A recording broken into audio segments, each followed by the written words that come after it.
Morning on CBC Radio 1, 99.5 FM in Fredericton. Our email, info@fredericton.cbc.ca. Our website, cbc.ca/nb.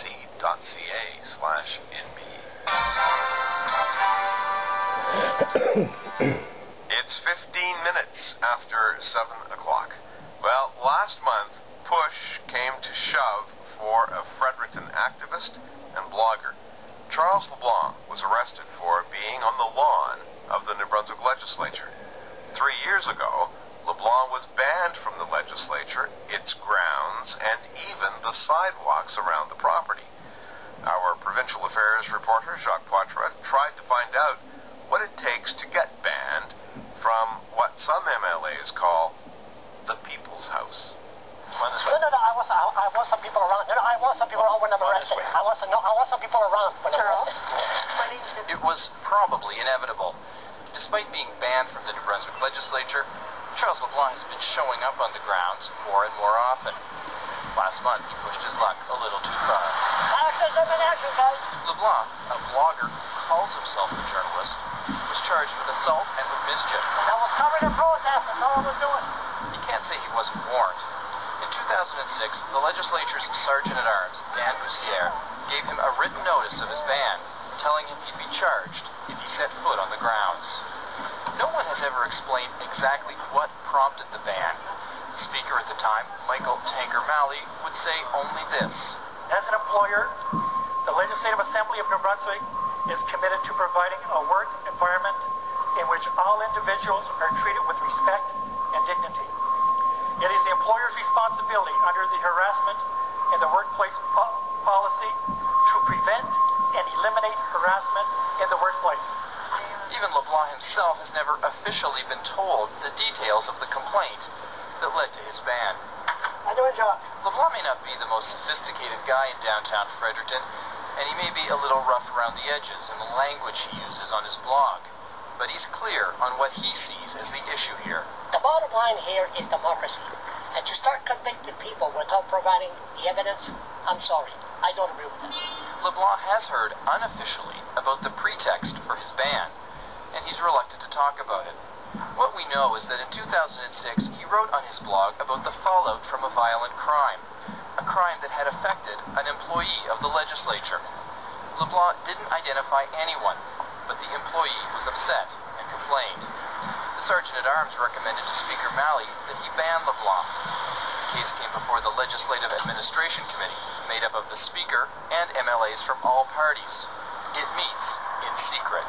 The LAC committee, they were told of the name, the individual that made the complaint, and the issue. But you didn't mention the individual. No. There was no name attached.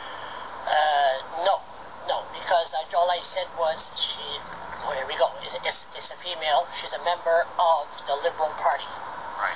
And that they were in the opposition then. Nothing on your blog would identify that person to anyone who didn't know the situation already. No. LeBlanc admits he irritates politicians, but he doesn't think he should be banned for being irritating. And certainly not without being informed of the case against him. St. John Liberal MLA Abel LeBlanc is one of only a few members who criticized the ban. Charlie LeBlanc has been an outstanding guy as far as I'm concerned. He's the voice of a lot of people that are listening to him. Most elected members, however, think along the lines of Paul Robichaud, the opposition House leader and a member of LAC. Mr. Bussière is a former member of the RCMP, and we have to trust him and believe in his judgment.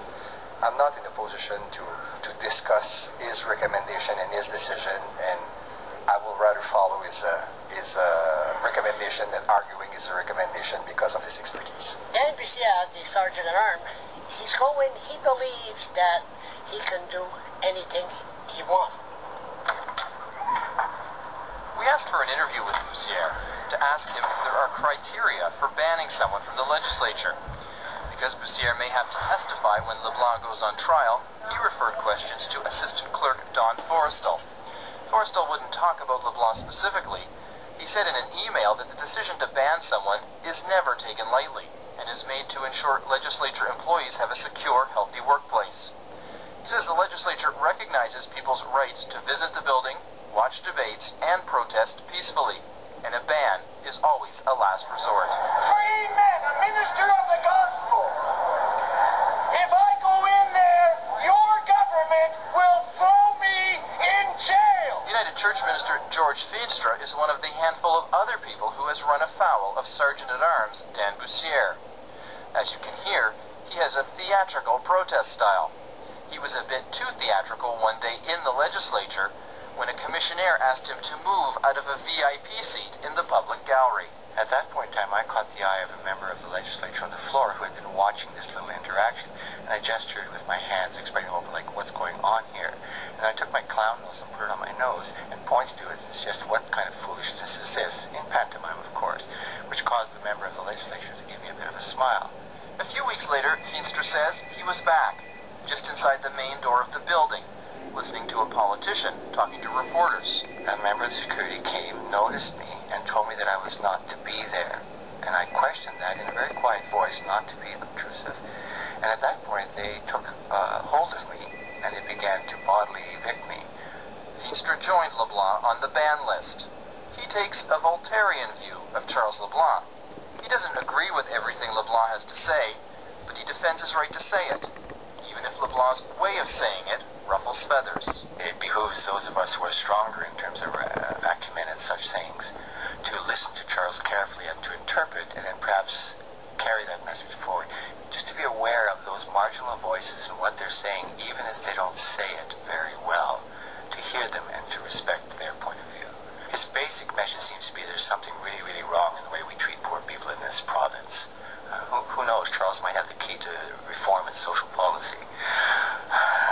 That may or may not be, but if he does, the province's MLAs may not hear it, because no one in the so-called People's House is listening. In Fredericton, I'm Jacques Poitras.